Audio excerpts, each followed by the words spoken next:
What's going on, everybody? We're back. Back and going live to the Creative Mike show. How's everybody doing? How I almost got screwed over by a partner, huh?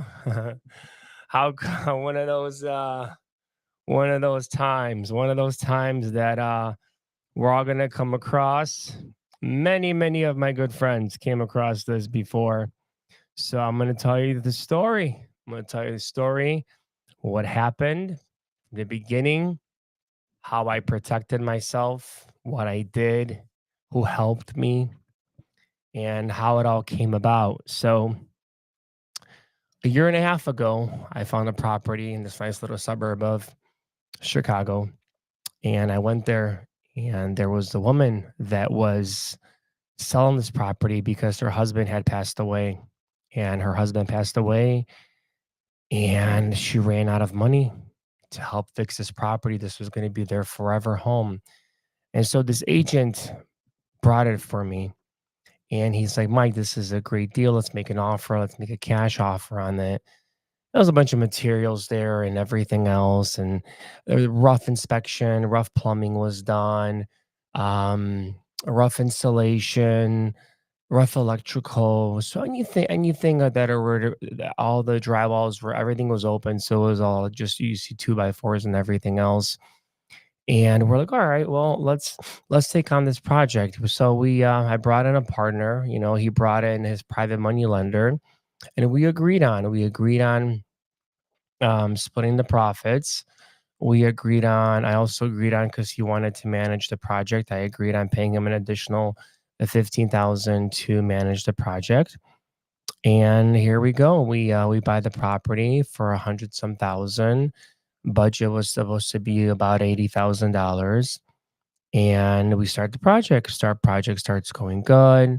Then this partner starts having issues, family issues, business issues. He starts flying in and out of the country. I'm sorry, not out of the country, out of the state. And then I start hearing, hey, we're going over budget, where I'm doing this, I'm doing that. The inspections were the what was done, what has to be redone per the inspectors of the village. And I guess we were having issues.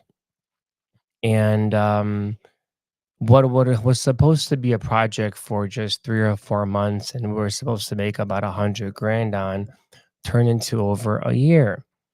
Now, when I first bought this property, I was not on the LLC. So, rule number one, right? If you're not on the LLC, you have to be careful, because you have no legal right to the property. Now, the only way you could protect yourself is, let's say, with a joint venture agreement, or an amendment to the LLC. Now, at this title company we were using, I signed a joint venture agreement, and I asked them, "Hey, can you please record this so we can have it recorded, so there's no misunderstandings later on?" And in the beginning, I found out that this joint venture agreement was not recorded, and I got very upset. And I called the title company. I say, "Hey, why was this not recorded? I specifically instructed you to record this. That's why I was in the office signing the JV agreement." Like, "Oh, I'm sorry, I'm sorry, I'm sorry." So we sent out this JV agreement in the beginning. Luckily, I caught it in the beginning, and we went ahead. He signed it. I re-signed it again. It got notarized. It got recorded. Now, one thing I want to tell you guys is that not every state allows you to record certain documents. Here in Illinois, luckily, by the grace of God, I was able to record this joint venture agreement. And so this is good. Whatever I'm telling you right now is going to go into the future right now with the story that I'm about to tell you. So, a year passes by, the property's still not finished, and, rates have gone up quite a bit since then. Um, Property wasn't really done. When I went there, when he said it was finished, there was still missing pieces. There was still hardware that was missing.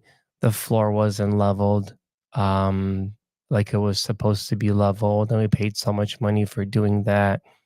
And I'm kind of I'm usually the guy that brings the deals and structures everything. Then I allow my partners to take over the construction, take over everything else. And then I trust them, right? I trust them. And so we put the property on the market after about a year and a half, maybe a year and 3 months, and the property isn't selling. And he emails me and he says, "Hey, property's not selling. What do you want to do?" I say, "Well, let's drop the price, right? Let's drop the price." He's like, "Well, I'm in it so much money. Here's what I'm in it. I also put in my own money." Then he wanted interest from me because he put in his own money because he went over budget. And mind you, this is a seasoned flipper. This is a person that flips a lot of properties. This is someone that I trust that owns a lot of properties. This is someone that I've done a deal with, went very smoothly. We were very happy with the deal. And he starts telling me that, oh, well, I want this. I want interest for the money that I put into this property. Cause I mean, I think he went over budget by like over double on this property, which is crazy. And and so, I kind of was like, okay, well, just let me know, what we're gonna do and everything else. And then I start getting these emails, right? About my joint venture lien release. Hey Mike, can you release this joint venture lien? I'm like, sure. I mean, let's make me an offer, let's make me an offer. So if this is not selling, make me an offer, and then you can keep the property for yourself, refinance, keep it, rent it out. It's perfectly fine. So he makes me this insulting offer of $1,500. Mind you, this is somebody that I trusted. This is somebody that I've done business with. This is somebody that I've actually also wholesaled a beautiful 3-unit building in Chicago, right? Where I only made a measly $10,000 on. I know when I say measly, guys, to me it's measly because my assignment fees are like 20, 50,000, sometimes 100,000. So I did this out of like my heart, out of a favor. I'm like, you know what? I'll do this for you. Just give me 10 grand. I'll give you this property. He fixed it up, had a ton of equity in it, fully rented out, making beautiful cash flow on it, and increased the value on the property. And so I never thought I was gonna ever get screwed. Never try to get screwed like that before. So he offers me this $1,500, and I'm like sitting there thinking like, and I'm already stressed out because I got a lot of stuff going on in my business, right? So I'm already stressed out, and like we're going back in email, and he's calling me, and I'm just like, you know what? I need to like sit down and think about this. I'm like, I'm being too nice. I'm being too nice. It's been over a year. It's not my fault. He took on the responsibility of a general contractor.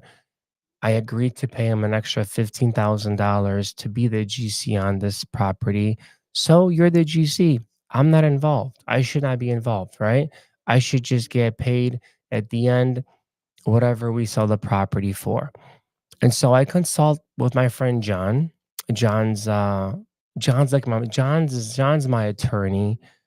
Guys, if you want to know who John is, just DM me. He's at my events. He's like the kind of guy where I can call and I can talk to anything about him, and he doesn't charge me like every single time I call him, right? Because we do business together.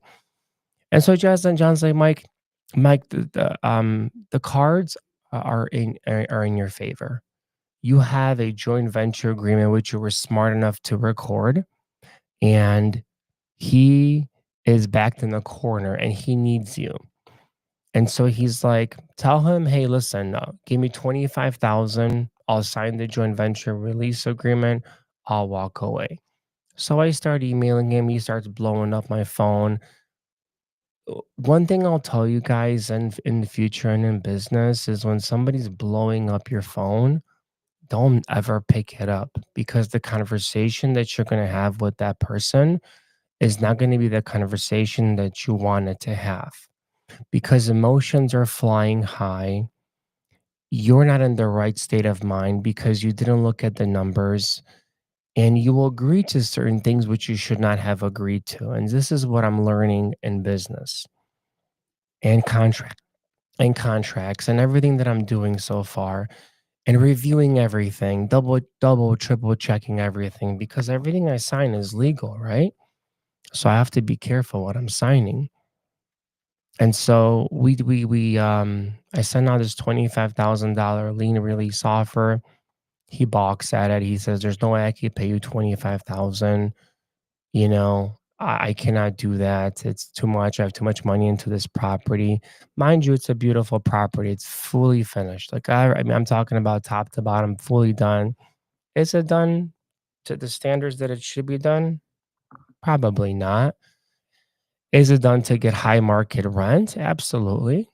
Absolutely. It's a very nice property. I mean, it is fully updated, but there are some things in there that I would definitely fix. They're just cosmetic little things, more aesthetic things that could have been done better. But that's just how it was done. So he sends me an email, sending me. Now it's kind of getting a little bit more aggressive. It's Well, if you don't do this, then if I must, I will have a litigator, you know, on my side, or I will start. I'm not scared to start the litigation process. I'm like, okay, buddy, that's fine. You want to go to court? Let's go to court, right? Fuck it, let's do it. And so, and he didn't, he doesn't know that I have somebody on the side, kind of working with me already, giving me advice and everything on this. One of my good friends, and so I'm sending.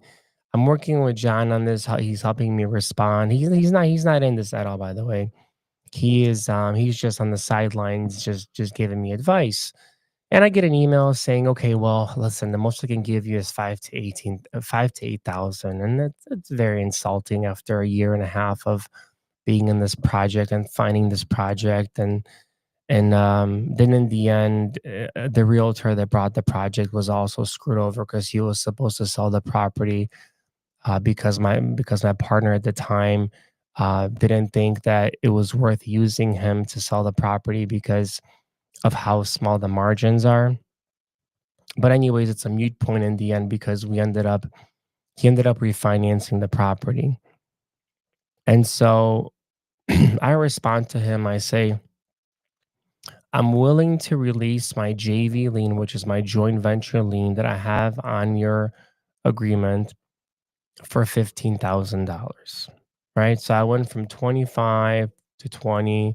I'm like, I'm not going lower than 15.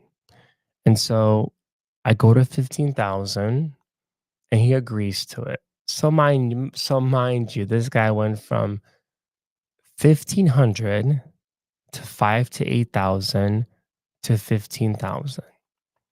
So okay, we'll do 15,000. So now I get an email. I say, "Oh, from this title agent." She's like, "Michael, he's refinancing. He wants me to help out with this transaction. I'm not involved with the refinance transaction." I'm like, "Okay, well, I mean, I need proof. I'm not gonna sign anything until I get the funds, until I get everything else. So I need proof that we're going to be having this I'm not going to release any joint venture liens or anything unless I see the money in my account." And so I go to her office, I sit down, and I'm like, "Hey, so tell me how this process is going to work with you." Then come to find out that she is actually helping him with the refinance transaction. She kind of didn't know what was going on. She was like more of the liaison between everything, just to make sure everything is done right. She's like, "Michael, I promise you that you're not gonna get screwed over here. I'm gonna do everything right. I'm just let's I'm like that. I'm like, listen, I'll call her D. I'm like, D, I need something in writing from you that protects me. This is a lot of money we're talking about. So I need you to send me an email saying that you will not release the JV, the lien release until I authorize it and I confirm that the funds were wired into my account. And so she's like, fine, I'll send you that email. And then I pre-signed a JV lien release with which I signed to release the JV lien. Now I'm in Mexico. I'm supposed to receive the money on Friday. Money doesn't come on Friday. I come back from Mexico. Money's not in on Monday. I email her. I'm like, hey, what's going on? I signed the JV lien release. She's like, no, no, no. I sent over I send the wire out. Here's the confirmation. So finally on Wednesday, the wire hits. My ex partner emails saying, hey, what's going on with the JV lien release? We need this to fund the refinance because he did a cash out refinance, a rate and term refinance, and he kept the property. And I see the money hit my account, so I go on an email. I said, hey, listen, okay, I am going to go ahead. I authorize the release of the JV lien off this property,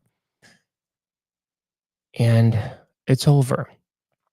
And so the next day I call a flower shop and I say, I'd like you to deliver these flowers to this title agent.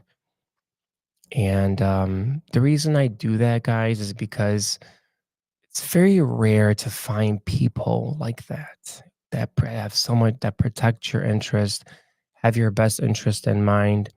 Even though we don't do a lot of business together, we know each other. I know her, she knows of me. We've done transactions together. I'm sure she does more business with him, but the integrity, the honesty that she works with, I wanted to brighten her day. And so I sent her a nice, beautiful bouquet of flowers to say thank you. I appreciate you. And I hope you have a wonderful day. Signed, Creative Mike. And so kind of little lessons here, guys. I want to make sure that no matter who you're working with, always make sure you have the proper legal documents. Pay more for them. Make sure they're done. Make sure you get an attorney involved, especially when you're buying real estate. I mean, real estate, you're literally dealing with legal documents, things that could come back to you. Get it done right. Pay a little bit more because in the end, that's all you have is that little piece of paper.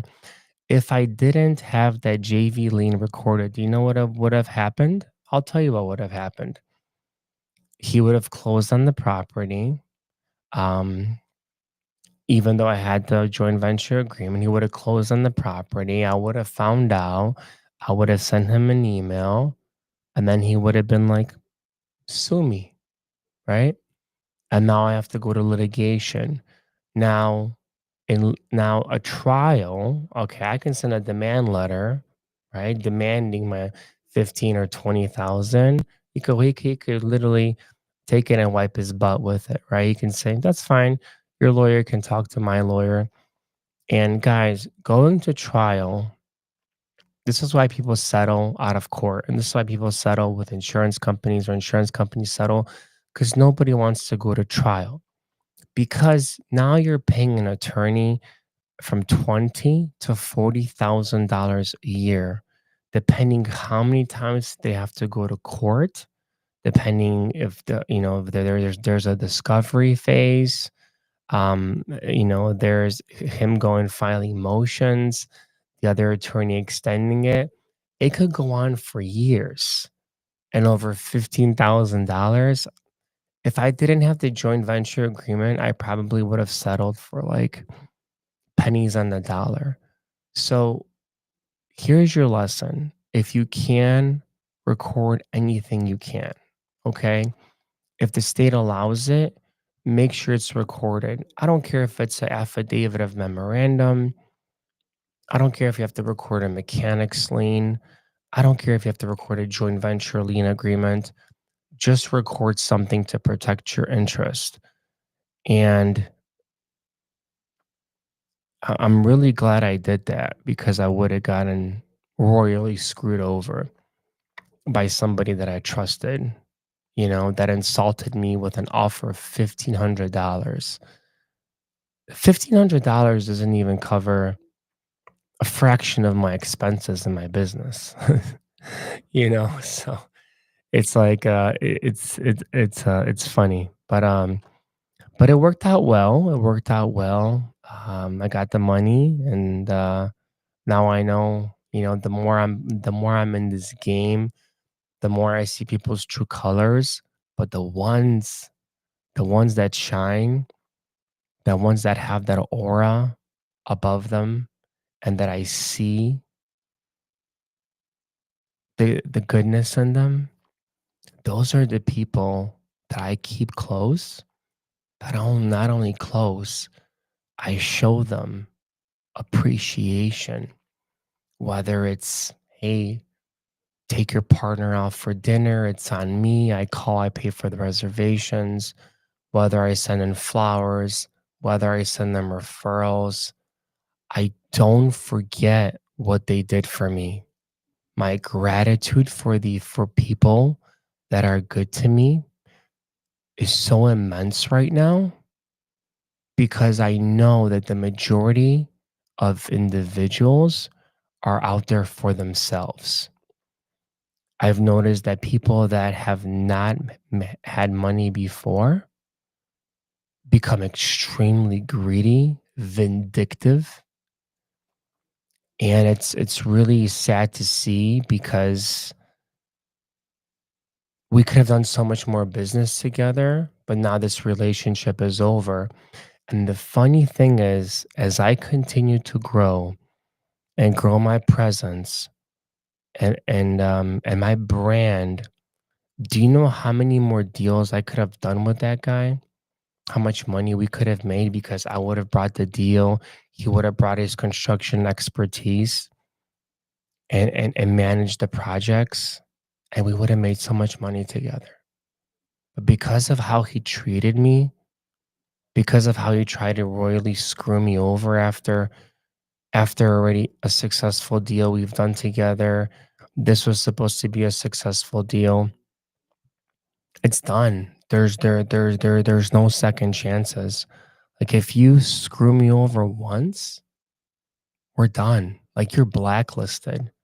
Somebody asks me about you, I wouldn't say anything bad about you, but I will say that you know what? To be honest with you, I won't do business with that person anymore. I won't say why. I won't say what happened. I won't say their I won't even if they unless they mention their name. I won't mention anybody's name.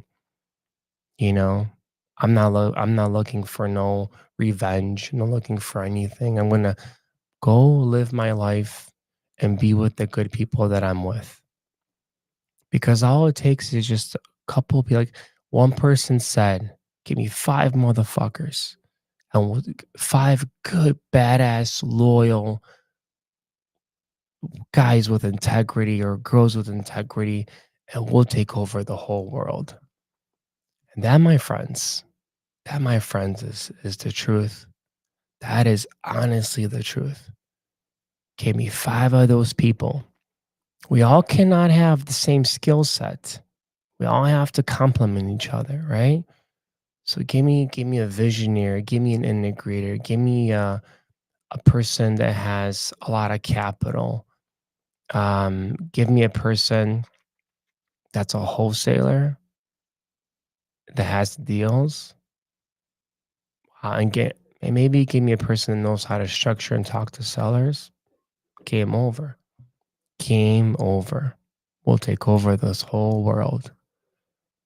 And so, fortunately, we're building a business right now, and we're closing on a deal together with me and my partner Ephraim.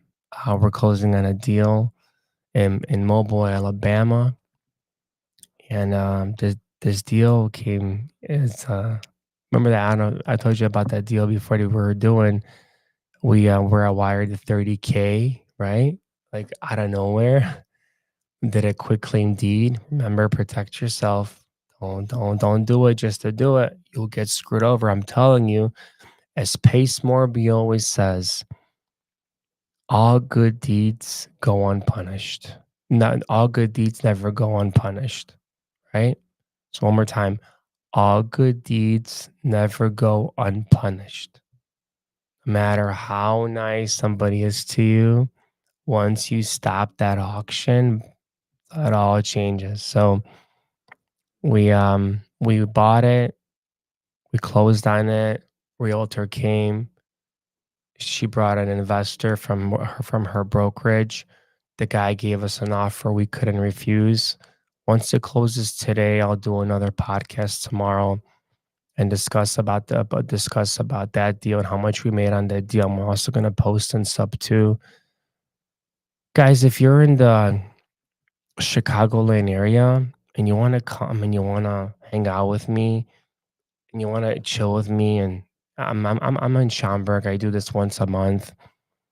Just come out. I mean, some of the things that I might tell you or show you might really change your life. I mean, maybe we'll partner together. Maybe you'll bring me a deal where I can fix and flip. I'll pay you a finder's fee. Maybe you'll bring me a sub two deal. We'll work on it together. I'll wholesale it. I have my network is very vast right now. Or we just become friends. I don't know. I don't know. I wanna. My friends are you guys now. My friends are real estate friends. I don't I want to be friends where I can do business with, where I can make money with, where we can grow our legacies together, where we can change the generational curses in our families, right? Where we can create generational wealth. That is where we want to be in life. That is what we want to do. So come on out. I think I'm having one next week. Either probably the 28th or 27th. I have to figure it out still, but I'm probably gonna have it on the 28th, which is a Friday. So if you're in the Chicago suburbs, swing on out. Let's have a good time. Come by. We'll chill. We'll hang out. I promise you, the stuff that I show you, I do all of it. All of it. I have huts to prove. People will even tell you that I do it because they're my partners in these deals, right? Um, we got some cool stories we can talk about.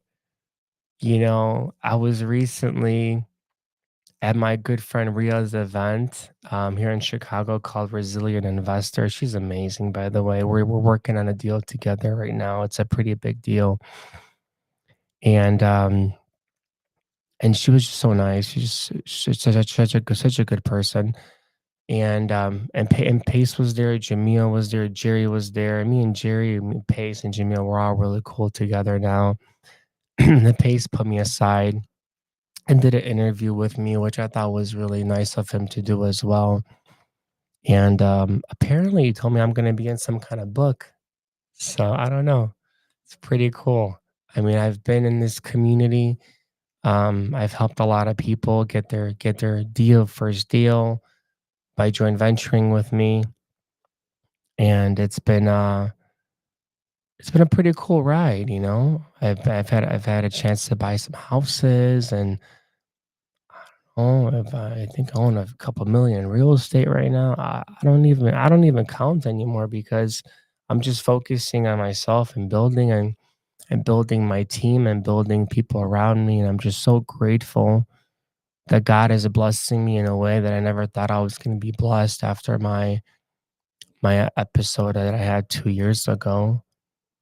And God just keeps bringing all these good people into my life, and I'm starting to be more at peace with myself and looking at problems just in a different way, looking at problems where they're not problems, they're just solutions that I haven't found yet, right?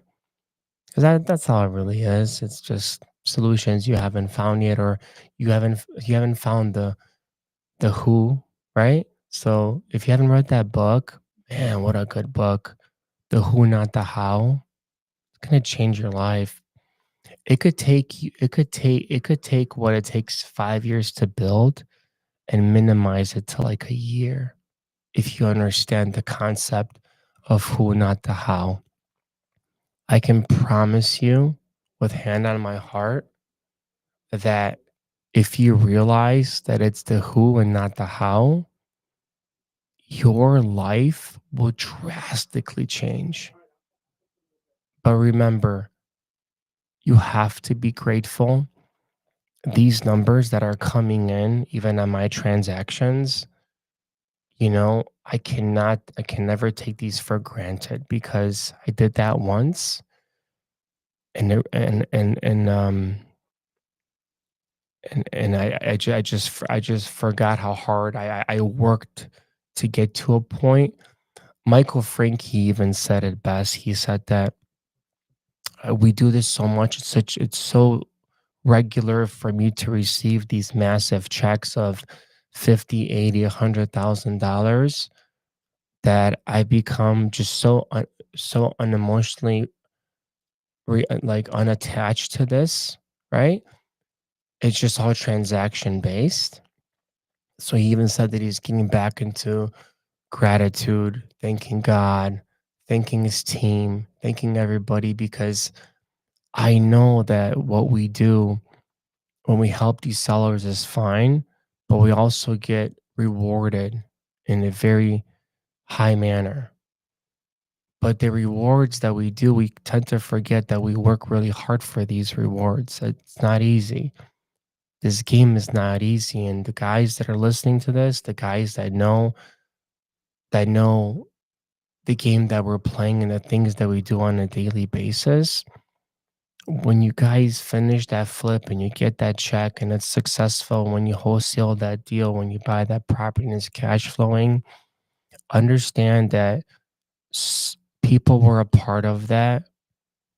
God was a part of that, and you got blessed, right?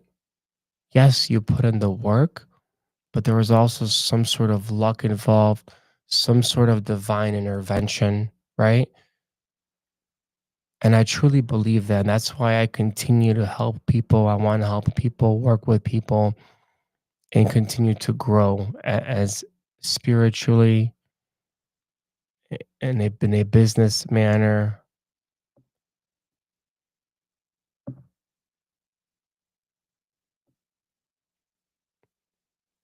and just overall be a good person. I just want to be a good person. And pace has taught me that the more you give, the more you share, the more you will reap back. And that comes from Jerry as well, Jamil, and Ria, and all these great people that I know that I'm lucky enough to have close by me that I can call them and just talk to them. I'm so grateful for that. And I'm grateful for my partnerships. I'm grateful for my partner that helped me create creativefunds.com, where now we help wholesalers with their transactional lending and we help people that are buying Morby methods structure it the proper way so it actually gets to the closing table. I'm very grateful for that as well. And if you guys haven't seen the website yet, it's creativefunds.com with a K. So it's creativefunds.com. Go in there. I mean, we can do anything pretty much for you guys. Boom, double closing, transactional lending. You put in your information, you get approved within like 24 hours, and we're on your side. We have a whole team for this, and I'm grateful for that as well. I got partnership in that business, so it's just a lot of good blessings. Like when you really learn the who, not the how, and you really put that greed aside. I know it's hard, especially when you're new. You want like everything, right? You don't want everything, trust me. You don't wanna own 100% of everything. Even my most wealthiest friends don't wanna own 100% of everything. They wanna own a piece of it, but that piece will bring them happiness. That piece of the pie will bring them a peace of mind because they won't everything won't be on their head. There's delegation, there's partnerships all around, but we do have to make sure that we hold each other accountable, though. Because if, let's say, I bring in the deal, I structure the deal, I put it together, I make sure we get the deal, and I bring in a partner to operate, and he doesn't fulfill his obligations, and I gave him equity, well, that's not okay, right? So never bring in partners that don't complement you. I don't need another visionary coming into my business and and buying a property with me because he's not bringing me any value. I need somebody that brings another skill set that I don't have, that won't keep me up at night, where tenants won't call me at 3 in the morning or whatever, or something's going down or construction or like fixing and flipping. Like, I'm not gonna do that by myself. I'm gonna find the who.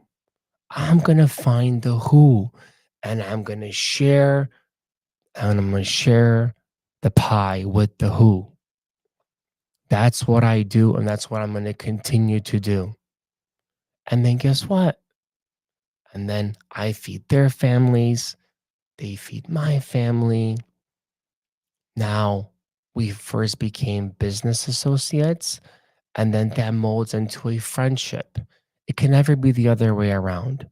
Don't mix family and friends in business. I promise you, it will not be good for you. First business, then friends. Never the other way around. Or you will destroy friendships that you could have had just to go out, maybe have a drink with, have some dinner with. You have friends like that. Friends that are some of them are optimistic, some are pessimists, some prefer just to come home, sit down, watch the football game, watch the basketball game.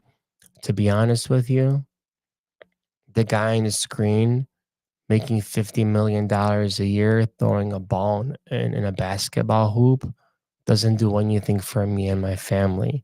In fact, he's taking time away from me learning how to better myself, how to self-develop myself, pick up a book, learn a new skill.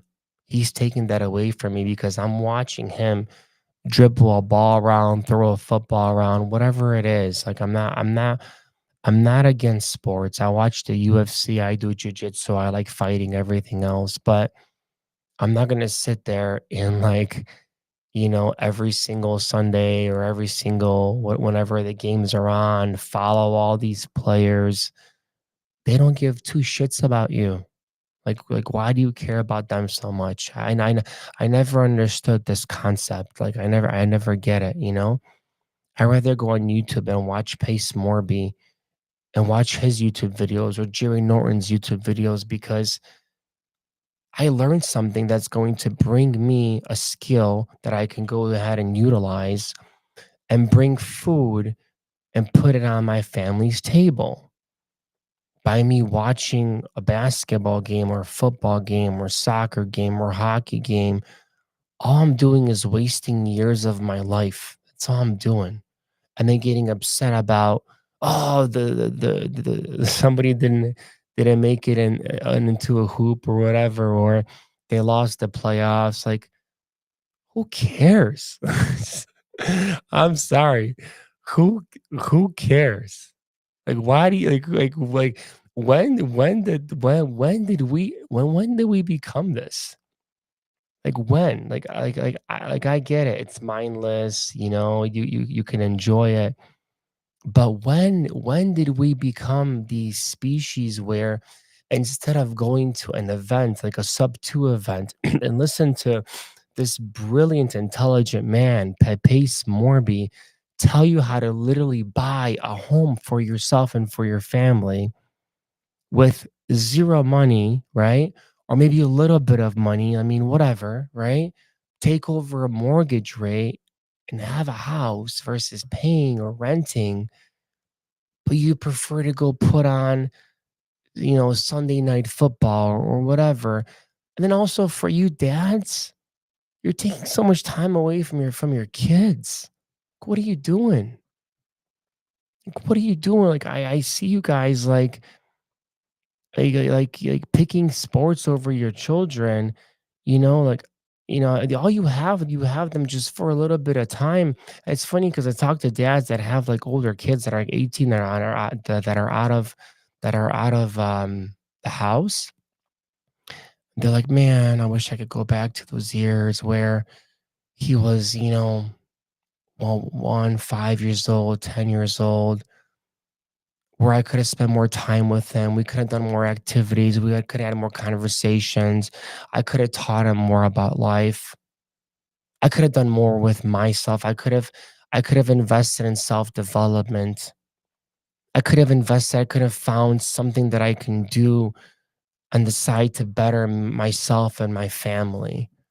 But instead I chose to either put on Netflix and watch and fucking binge watch a show, or I chose to put on every single time there was the NBA was on TV, football was on TV, soccer was on TV. I chose that over my kid.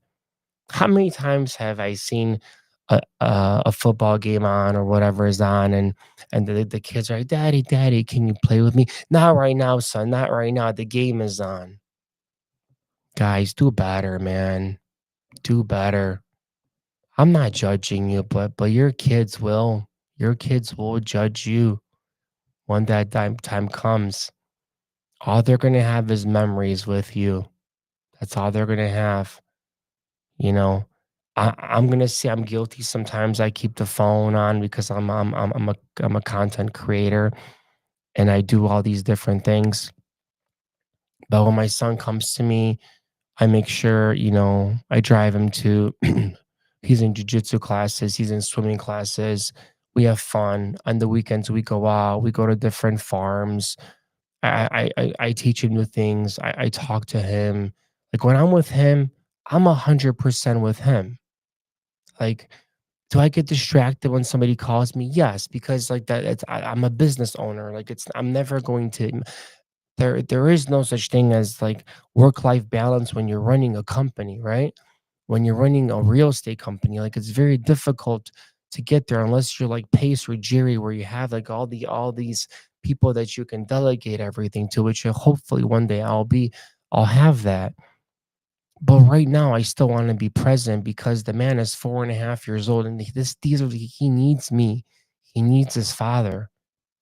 He doesn't need his father to say, son, the game is on. The game is on. Let me wait. Just give me like an hour. You know, that's all he's gonna remember. That's it. He's being pushed away by his dad because some guy making $50 million a year restoring a ball into a little basketball hoop or a pigskin football across the field. So I'm sorry. I know the truth hurts, man. It hurts. The truth hurts. And it is what it is. I'm sorry. You guys, some of you guys asked me, Mike, how do you know so much about real estate in such a short amount of time? Well, that's how. Instead of watching what you watch, I watch what will help me develop as a person and continuously build new skill sets. I surround myself with people better than me. I'm never in a room where I'm the smartest person in the room. Never in those kind of rooms. I'm in rooms with people that, you know what? It's not even about the money. It's even about the lifestyles, the way they treat their families, the way they treat their spouses, the way they treat their children. When I look at somebody like Jerry Norton, with 10 kids, you know, I don't know him that personally that well. I've never hung out at his house or anything like that, but I see the kind of human being he is. And having 10 kids and running a successful real estate operation, a content creation, a YouTube channel, you know, how he loves his wife. And I see Pace and Laura, and how Pace is towards his kids. Even though he has so much going on, it's beautiful to watch, and I don't even care about how much money they have. I just like that they're good, genuine, honest people, and they're there to help. Do they make money off of things? Yes, of course. But you have to make money. And to be honest with you, I've been giving stuff away for free to people. I've literally giving people my blueprint where they can make a lot of money by just following it. Do they do it? No, because it's free. If I probably start charging for it, now they have some skin in the game. Now they're going to have to start putting in a little bit more work into certain things. That's just how it is. You give somebody something for free, they don't appreciate it. You give them your time for free, they take it for granted. So I think there's a reason why people charge stuff because it that I can literally give you a treasure map and I can draw a line where it is. But if I give it to you for free, you'd be like, there's no treasure there. But if I sell it to you for 10 grand, I guarantee you your ass is going to be running towards that treasure the minute you get out of my room, right? So it's just kind of funny the psychology that we have as human beings and how we're programmed. How we're programmed in this world. So, well, with that being said, thank you guys. Thank you, TikTok. I hope you guys hear me on TikTok. I don't even know, but I mean, I'm live, whatever.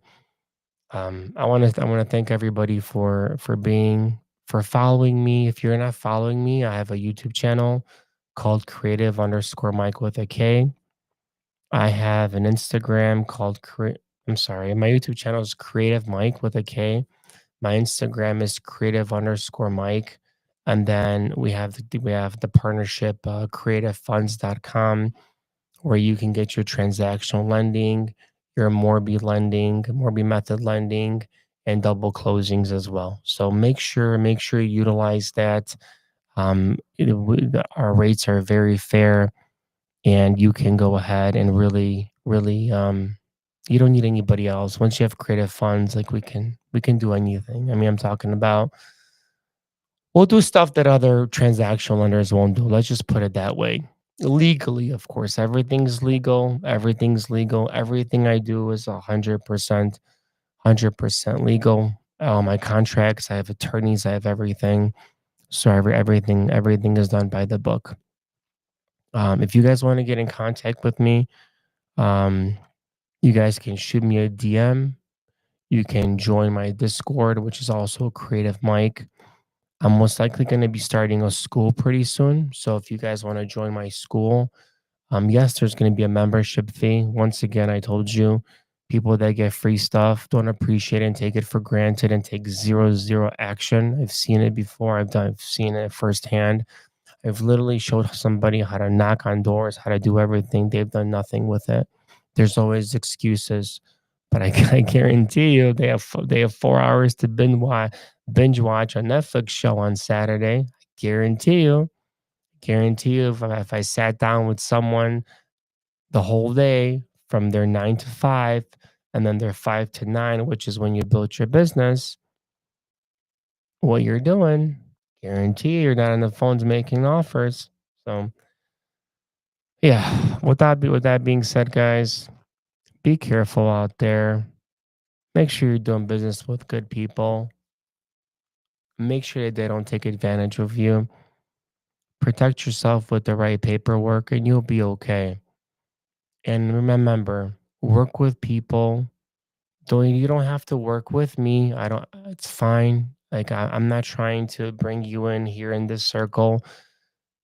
But what I'm trying to tell you is find someone you resonate with that is better than you at something that you want to be better at or excel at, and joint venture with them. Please, for the love of God, don't do it on your own, especially like a Morby method. It is a complicated transaction from structuring to dealing with the lenders to dealing with the sellers. Don't do it on your own. Do it with somebody that has experience in it because in the end you're probably not going to close. I'm not going to sugarcoat it for you. You're not going to close. Period. I'm just going to tell you you're just not going to close. That's it. So joint venture with the right person, joint venture with the right transaction coordinator.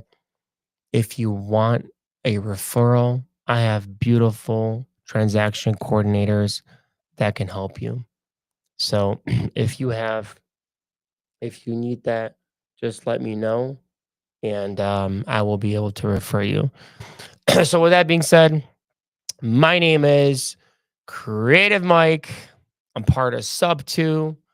I am a proud member of Sub 2. I guess I'm a leader now in the group. So I'm one of the leaders in Chicago, which is pretty cool. I don't know how that happened, but I'm on the board as a leader. So I'm excited about that.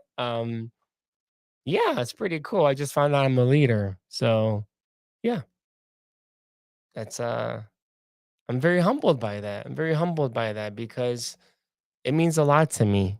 Pace and just the group overall has done so much for me and I'm very grateful with where I'm at, and I wouldn't have it any other way. All the trials and tribulations, ups and downs, and man, just every single day is just like a new adventure.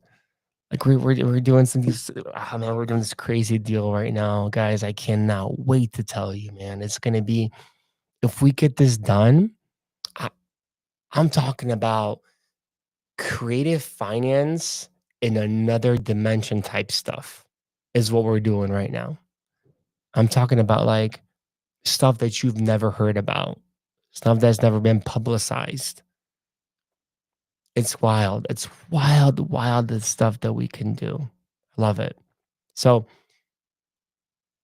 as always, my name is Creative Mike. And as always, stay creative, my friends. Have a great day.